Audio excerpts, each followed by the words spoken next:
Acá al abogado Justino González, con el que vamos a estar conversando esta mañana, y hablábamos sobre el sistema inquisitivo que se encuentra todavía en nuestro país, a pesar de haber un sistema penal acusatorio. Usted le llama a un sistema... Sí.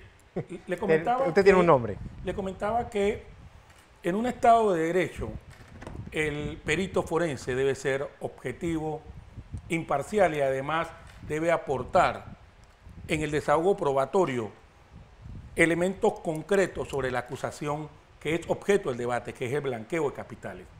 Pero le hice alusión a que estamos en un sistema donde impera, por lo menos en esta audiencia, el inquisitivo perverso, y eso genera deformaciones graves y escandalosas, porque en este sistema generalmente, históricamente, se vulneran garantías y derechos tanto de imputados como de las propias víctimas. Y ese es el caso, por ejemplo, de que el perito, fíjese, el perito debe ser independiente, objetivo. Tengo entendido que el perito es parte de la Dirección de Investigación Judicial. En una estructura como esta, incluso afecta los juicios del sistema penal acusatorio. ¿Por qué? ¿A quién pertenece la DIJ?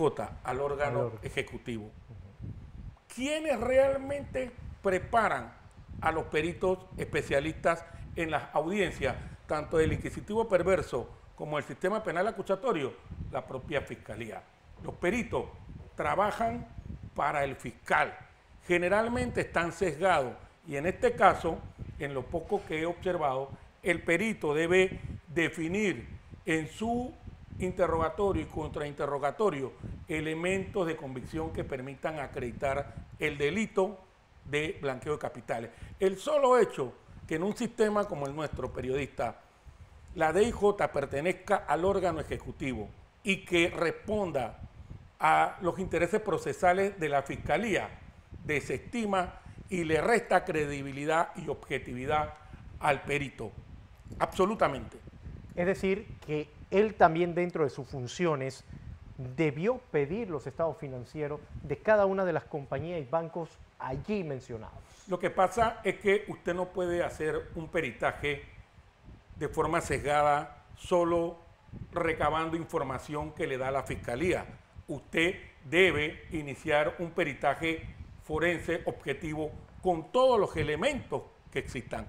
El alcance del perito forense es eso, abarcar paso por paso y determinar su propia conclusión del caso, pero para eso debe contar con todos los elementos. Usted no puede hacer un peritaje con una sola parte. Con una sola parte, y además de eso no puede hacer un peritaje deficiente. Lo que ocurre en un sistema como el inquisitivo perverso, y lo remarco porque ese es el problema que tenemos los abogados que litigamos en esta esfera, es que no hay objetividad.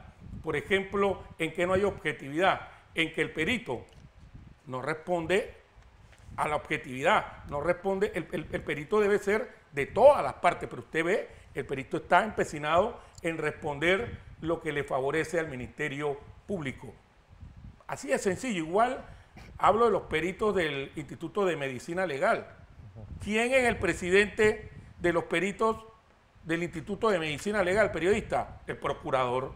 Usted ve en las audiencias del inquisitivo perverso y el sistema penal acusatorio a los peritos forenses, psicólogos, psiquiatras, con un suéter que dice Ministerio Público, y cuando contestan, miran al fiscal. Entonces no hay objetividad.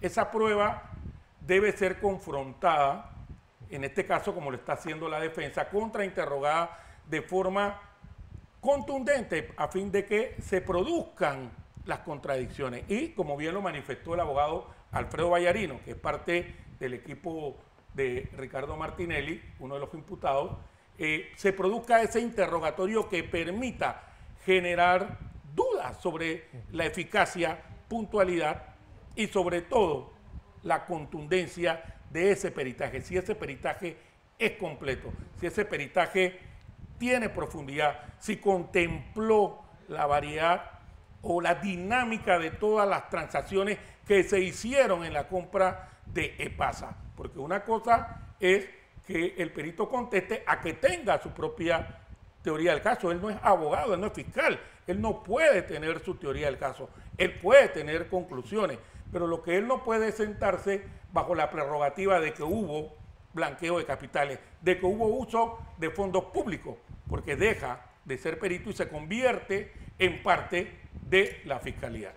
Ahora, ustedes hablábamos esta mañana que bajo este sistema los abogados la tienen un poco difícil por el tema de que la posición que juega el juez, porque el juez prácticamente es el que investiga y el que avala.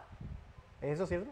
Mire, en el sistema inquisitivo perverso, el juez, en el juez concentra todas las funciones. Por ejemplo, cuando usted va, le voy a explicar, a tratar de hacerlo un poco más fotográfico.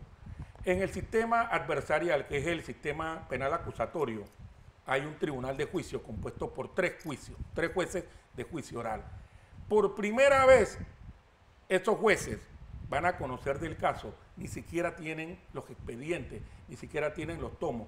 Dependen de lo que digan las partes, Ministerio Público, querella y defensa. Y el fiscal en el sistema penal acusatorio está en la misma línea, es parte. Pero en el sistema inquisitivo perverso, ¿qué ocurre? El juez tiene el expediente desde que llega con la vista fiscal, resuelve los incidentes él mismo. Además de resolver los incidentes, se labra una teoría del caso. En muchos casos, y ha sucedido, ordenan ampliación de la investigación cuando las garantías procesales del nuevo Código Procesal dicen que hay separación de funciones. El juez debe resolver con la verdad objetiva que hay en el expediente o en la carpetilla. Además, el juez mantiene durante todo el tiempo el expediente o la carpetilla en sus manos. O sea, está, diría yo, de alguna forma afectado en su psiquis, en su objetividad, porque lo contamina, el propio sistema lo contamina. Los autos de enjuiciamiento, o lo que denominaríamos en el sistema inquisitivo perverso autos de llamamiento a juicio, son una antesala de sentencia. En los autos de enjuiciamiento usted evoca cuáles son las vinculaciones sobre un supuesto delito. Se debate vinculación, pero muchos jueces del inquisitivo perverso lo que hacen es sencillamente emitir una sentencia anticipada y hacen aseveraciones, hacen alegaciones, incluso opiniones adelantadas que deben ser objeto de una sentencia motivada. Aparte de que no hay inmediación en el término de que el juez aparece al final. Mire, en el sistema inquisitivo perverso, usted no ve al juez nunca. Usted ve al juez en la audiencia plenaria. En el sistema penal acusatorio hay varias fases. La preliminar, que es la que se decide si usted va a ser imputado. En la imputada usted ve a un juez y está en la inmediación. Se presentan control de aprehensión, imputación y medidas cautelares, pero el juez decide ahí. Ese juez es para eso. Está la audiencia intermedia. En la audiencia intermedia, estimado periodista, se da un debate oral sobre las pruebas de la fiscalía y las pruebas de la defensa y las pruebas de la querella. Usted objeta, lo objetan. Usted sustenta porque la objeta. Y hay inmediación porque el juez de garantía está en el lugar y el juez escucha y decide. Usted pide reconsideración y se produce la reconsideración. En el inquisitivo perverso no hay eso. Es la misma persona. Es la misma persona. O sea, el que conoce el caso es el que hace todo, absolutamente, y hace el juicio final. Y además de eso, con el tema de las pruebas, en el inquisitivo perverso usted hace un escrito de pruebas que resuelve el juez el día que le da la gana. Entonces, acá no, acá es oral. Entonces, incluso en el sistema penal acusatorio hay temas que a veces no son superables. Yo siento, y contestándole parte de su pregunta, el peritaje forense tiene que ser eso. ¿Cuáles son los elementos de un peritaje forense? Contar con todos los elementos de convicción. Por ejemplo, en el caso del blanqueo de capitales, transferencia. No omitir opinión. He escuchado al perito omitiendo señalando opiniones. El perito tiene que sustentar, tiene que ser tangible. Mire, hay operaciones financieras que son legítimas, pero que para determinado contable, para determinado fiscal, son operaciones sospechosas.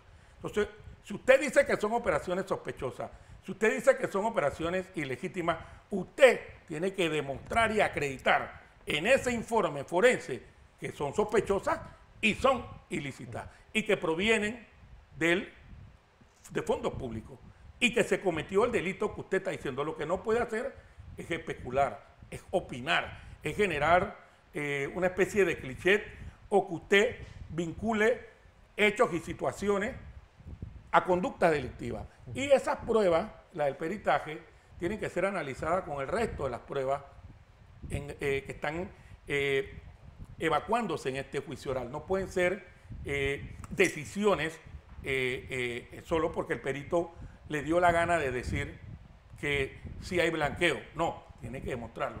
Y la juez, en este caso hemos demostrado qué es lo que es una juez del inquisitivo perverso, debe, en este ejercicio, porque así lo permite la ley, tratar de descontaminarse, de ser objetiva, de valorar el interrogatorio y el contrainterrogatorio. En el interrogatorio usted acredita, pero en el contrainterrogatorio usted desacredita. ¿A qué me refiero exactamente? A que debe valorar las contradicciones del testigo.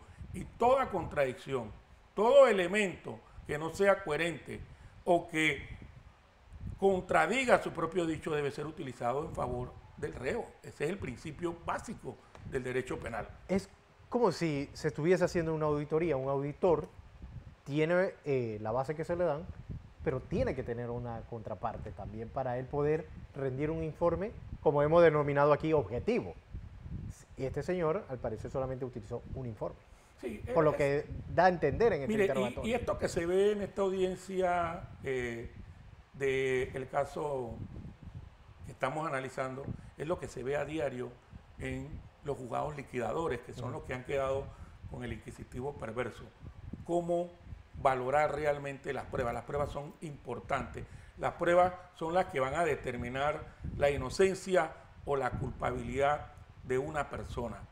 Y creo que en este momento la defensa lo que trata es de enervar las contradicciones de ese informe, precisamente reflejando las debilidades, precisamente reflejando la carencia de elementos que eran necesarios para que él arribe a una conclusión o para convencer a la juez de que se cometió el delito. Y en eso depende básicamente la estrategia de la defensa para efectos de que el propio perito, en su propia dinámica, al final, cuando sea contrainterrogado, siga siendo contrainterrogado, sepa si está, la jueza entienda, si está frente a un documento, entre comillas, pericial, fuerte, contundente, que demuestre o no el delito cometido. Entonces, ese es el defecto que ocurre en un sistema como este, donde todavía el fiscal tiene excesivos poderes, donde la juez tiene una función confusa. La juez debe tener un control jurisdiccional de la audiencia, pero ¿sabe dónde parte la falta de objetividad de la juez? En este y en todos los casos de sus autos de llamamiento.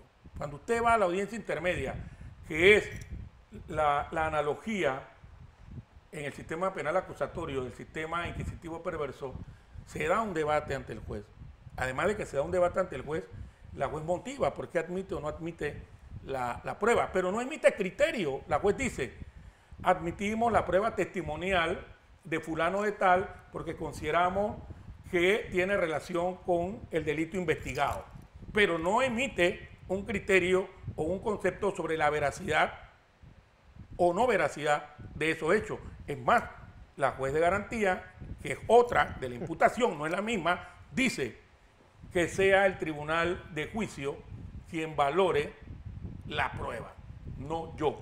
Que sea el tribunal de juicio que valore la prueba. Yo solamente la incorporo para que sea debatida en el plenario. Pero aquí la juez incorpora las pruebas, las analiza y también las evalúa en la parte plenaria. Perverso. Entonces, al final usted ve que se produce que la igualdad de las partes, que es un principio del sistema procesal penal, no se produce con una dinámica realmente a favor de la defensa. Y le digo otra cosa, los principios del sistema penal acusatorio rigen para el principio del inquisitivo perverso. Rige, aunque estamos frente a otras normas del Código Judicial, el mismo principio que rige el SPA se rige en el inquisitivo. Listo. Abogado, tengo que hacer una pausa. Al regresar vamos a seguir hablando sobre este tema, haciendo el análisis de lo que debe ser un perito en este tipo de audiencia o caso que estamos viendo. Esto es New Business, la verdad. Estamos haciendo el análisis sobre este caso que estamos viendo y también el trabajo que debe realizar un perito. Nos acompaña y nos sigue hablando el abogado Justino González y seguimos hablando sobre el trabajo que debe realizar este señor que se ha sentado prácticamente a decir que desconoce muchas cosas y que me llama la atención escuchándolo, abogado, es que no hizo un estudio financiero para él corroborar con lo que le había dado supuestamente un testigo protegido en este caso, que no se mencionó quién es y que se desconoce quién es. Bueno, precisamente en esta dinámica del contrainterrogatorio, donde salen estas contradicciones que usted ha señalado, es lo que permitirá que la defensa pueda acreditar ante la juez lo equivocado de las conclusiones del perito. Es precisamente con estas falencias documentales, periciales, contables y financieras del contenido de este informe en la que la defensa debe remarcar y acreditar que dicho análisis no es objetivo y no es consecuente con la dinámica o el proceso de lo que es el delito de blanqueo de capitales. Porque el debate aquí es, ¿fueron operaciones financieras legítimas o fueron operaciones de blanqueo de capitales? Entonces, precisamente lo que hace la defensa en este momento es la dinámica que vamos a ver durante todo este juicio y que al final el sinsabor es cómo el Ministerio Público puede utilizar, puede controlar, puede manipular a un perito forense. Yo no estoy afirmando que está manipulado, pero las condiciones o el sistema nuestro lo permite, porque ese señor cobra salario de la Dirección de Investigación Judicial, que es un ente auxiliar del Ministerio Público y pertenece a la Policía Nacional. Y la Policía Nacional es parte del órgano ejecutivo. Eso es realmente escandaloso. Aquí la DIJ debe ser independiente, debe pertenecer a un instituto de investigaciones criminales, donde hay peritos, investigadores. Mire, una gran cantidad de peritos de la DIJ están asignados a los despachos de los fiscales, porque son los que hacen las investigaciones de campo, son los que hacen la recolección de evidencia, son los que ubican a testigos y a personas relacionadas con el delito. Entonces, ¿cómo una persona que trabaja en el despacho del fiscal puede comparecer como testigo? Eso siempre lo he cuestionado, objetivo e independiente y sin presiones ante un juez del inquisitivo perverso o ante un tribunal de juicio del sistema penal acusatorio. Por Dios, eso no tiene sentido, porque él trabaja. Quien le da las instrucciones en la etapa preliminar o en la etapa de investigación de los 6 meses es precisamente el fiscal. Entonces, esos peritos, esos investigadores, a nuestro modo de ver, en este momento no, o sea, en el caso que le hablo como abogado litigante, yo tengo mis reservas sobre si realmente son objetivos, si realmente sus conclusiones corresponden a la realidad procesal, a la realidad contable, financiera de los documentos del delito que intenta probar. Ese sinsabor queda, esa duda queda permanente. Y yo no sé si el perito es idóneo o no es idóneo, si su capacidad profesional abarca auditorías forenses bancarias a otros niveles. No lo conozco realmente, pero el perito es importante. Mire, esta es una de las piezas de la evacuación de la prueba fundamentales para que haya una decisión jurisdiccional. Entonces, ¿qué le quiero decir con esto? Que nosotros debemos ir caminando a que estos juicios del inquisitivo perverso terminen de una vez por todas, donde el juez aprende el conocimiento desde que llega a su juzgado, hace la audiencia preliminar y hace la audiencia plenaria, resuelve las nulidades.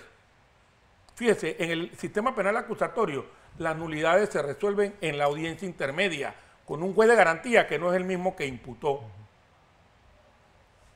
En el juicio plenario o con el tribunal de juicio oral no hay debate de nulidad. Entonces no hay una contaminación, no hay una, o sea, no hay una afectación de la psiquis del juez. Además, le voy a decir algo. Antes, y cuidado que hay algunos por ahí, jueces, que cuando van a resolver, lo que hacen es buscar una verdad absoluta. La verdad absoluta no existe. Lo que existe es la verdad material, la que está en el expediente, la que está en la carpetilla, y sobre esa verdad es que el juez natural de ese proceso debe decidir. Amén de que no hay ninguna otra forma en que el sistema, diríamos, pueda depurarse en esta dinámica, porque también hay ingredientes de tipo político que no se pueden desconocer frente a la figura de uno de los imputados, que es Ricardo Martinelli. Pero ¿se puede utilizar un perito contable privado que no sea del Estado para estos tipos de casos? Bueno, la Fiscalía generalmente opta por un perito de parte de la DIJ o de sus organismos auxiliares. Pero ese peritaje, a nuestro juicio, debe de alguna u otra forma completar toda la información documental financiera de las partes. O sea, debe ser completo, debe tener todo, absolutamente todo, para llegar a una conclusión. Si usted me pregunta a mí si la defensa tenía la eficacia o no, o la posibilidad de tener al igual un perito privado o un técnico experto o un testigo experto, claro que sí lo tiene. Pero ¿de qué depende eso? De la decisión jurisdiccional de la juez al momento de admitir o no admitir las pruebas. Y yo siempre señalo que en un país como este hay dos sistemas de justicia, el inquisitivo y el penal acusatorio. En el inquisitivo, generalmente, quizás, porque no conozco las interioridades que se produjeron en la etapa de prueba, la defensa pudo haber planteado un testigo experto o un peritaje privado, pero que no fue admitido por la juez. Generalmente lo que hacen los abogados en otro tipo de procesos que tienen que ver es que usted lleva un testigo experto en el tema en el que está hablando el peritaje, el perito. Y además de eso, ¿qué tan garante es la decisión de la juez en la admisión o no admisión de las pruebas? ¿Hay garantía de objetividad? ¿Hay imparcialidad? En ese momento donde la juez debe definir qué pruebas se van a evacuar o no se van a evacuar, hay la mentalidad de juez natural de debatir el proceso completo o la juez está contaminada con una teoría del caso. Esa es la gran interrogante en la aplicación de dos sistemas. Aquí a una gran cantidad de panameños están bajo el sistema inquisitivo y la otra bajo Quedan el todavía sistema. muchos casos, ¿no? Con el Sí, sistema penal inquisitivo. pero ahí ya entiendo que hay un acuerdo de que a partir de determinada fecha hacia adelante, todos van a entrar al sistema penal acusatorio para efecto de poder liquidar los casos. Entonces, claro que la defensa puede esgrimir cualquier tipo de prueba, siempre y cuando sea lícita. Lo que no me parece a mí es que el perito haga conclusiones que realmente debe hacer la juez, porque para mí sería un perito, para hacerle fotográficamente la expresión, un perito comprometido con una de las partes. Entonces aquí todos los peritos, hasta en el penal acusatorio, me atrevo a decirlo, responden al Ministerio Público. Te va a una audiencia, lo dije hace un rato, Sí. y el perito ve al fiscal. Y todo es lo que diga el fiscal. Entonces, todo eso, Kremlin, todas esas deficiencias que incluso las hay, muchos oídos periodistas, en el sistema penal acusatorio, deben de ser eliminadas. Pero ¿qué ocurre? Yo les voy a poner un ejemplo. ¿Qué ocurre con los jueces del inquisitivo perverso cuando cesan funciones? Muchos de ellos son enviados a ser jueces de garantía. Por Dios, un juez del inquisitivo perverso con un sistema distinto, violador de derechos y garantías fundamentales, porque así se produce en la dinámica de estos juicios inquisitivos perversos, lo pone cuando sale de funciones como juez de garantía. Por Dios. Bien. Justino González, abogado, gracias por estar con nosotros. Quedamos pendientes en el tema de los testigos protegidos para hablar en la próxima, porque este es un programa que se va a estar transmitiendo todos los días a las 12:30. Y gracias por la aclaración, porque es importante conocer también los puntos de vista de experiencia, más que en este caso que analizamos el día de hoy, que ha sido el trabajo que ha realizado el perito, independientemente del caso, dejando claro a la audiencia, que es lo que buscamos, tenga conocimiento de la verdad sobre este caso. Y sobre todo, periodista, la garantía de la igualdad de armas en la evacuación de las pruebas, el derecho al contradictorio. El derecho al contradictorio es fundamental. Usted no puede dejar en la indigencia procesal o en la indigencia de defensa, valga la pena, al equipo defensor. O sea, tiene que haber un equilibrio. Mire, para mí, ni siquiera, y esto se lo digo como un adelanto, la juez de la causa tenía que señalar que iba a valorar a posteriori la comparecencia o no de los testigos protegidos. Hay derecho al contradictorio. Eso lo vamos a estar ampliando en su momento con más detenimiento, ¿no? Sí, gracias, abogado, por estar con nosotros, y vamos a dejarlo con un resumen de lo que ha dicho el perito Eliseo Ábrego, quien ha confirmado no haber realizado los estudios de los estados financieros en este caso. Usted nos acaba de decir que usted no verificó los estados auditados, ni los estados de situación, ni los registros contables de esa empresa Transcaribe Trading, ¿es correcto? Es correcto. Esta información del 60-40% indica usted que se lo dio un colaborador protegido del despacho, fue quien brindó esta información, ¿es eso correcto? Sí, es correcto. Sí. O sea, un testigo protegido, ¿es correcto? Colaborador, dice aquí. Sí.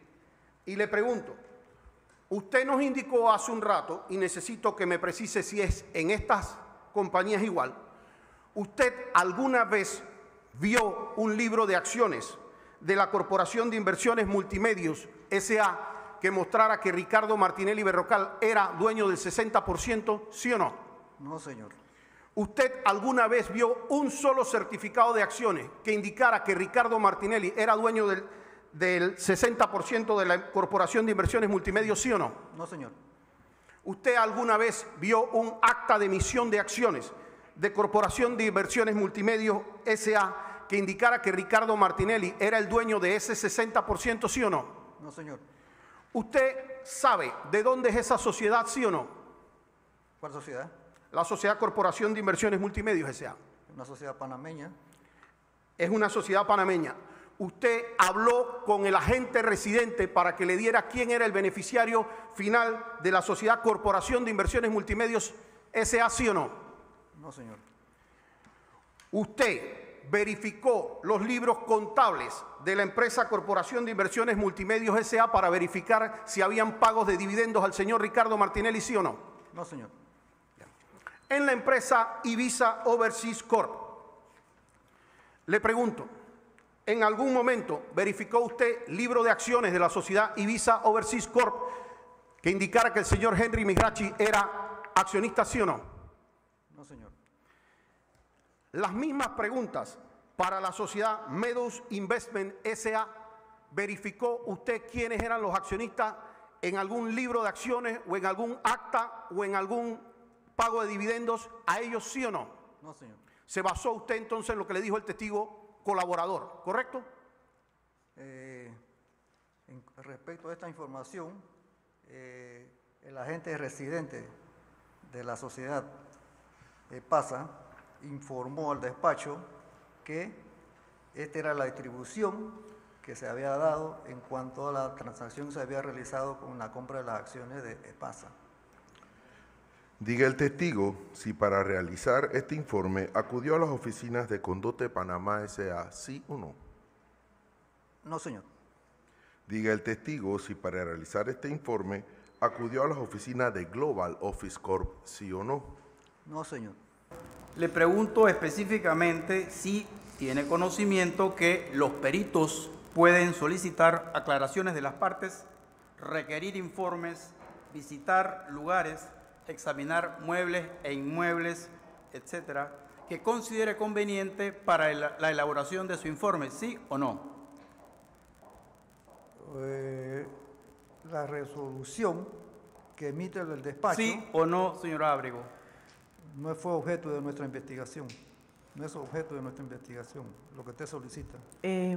Licenciado Palma, repítale la pregunta. Sí.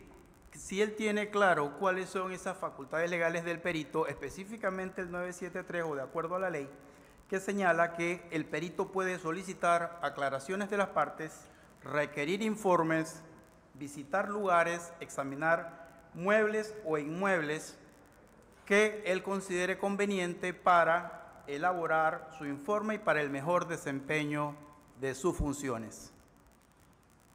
¿Sí o no? ¿Sabe?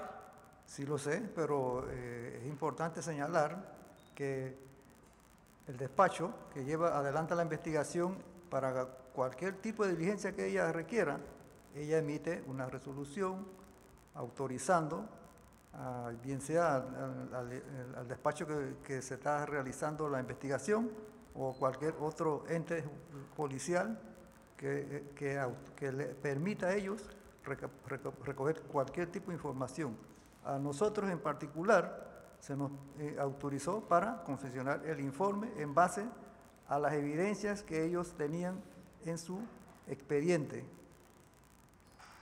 Señor Ábrego, aparte de las evidencias que le ha sido suministrada por la Fiscalía y que dice usted forman parte del expediente, ¿hizo usted gestiones adicionales para corroborar esa información y obtener la documentación relacionada a estas sociedades?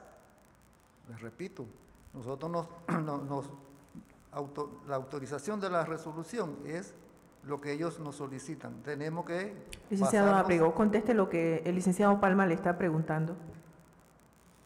¿Hizo gestiones adicionales? No, señor. Gracias, señor Ábrego. Entendemos su posición jurídica al negarnos la prueba, pero el Tribunal Superior fue muy claro. En su informe, ¿usted tomó en consideración a la superintendencia bancaria? No. ¿Entrevistó a algún oficial de cumplimiento de las cuentas mencionadas? No. ¿A la unidad de análisis financieros? Estas son las verdades del caso New Business. No se pierda los martes y jueves a las 3 de la tarde. New Business, la verdad, con Juan Periciola, Dustin Guerra e Irene Hernández.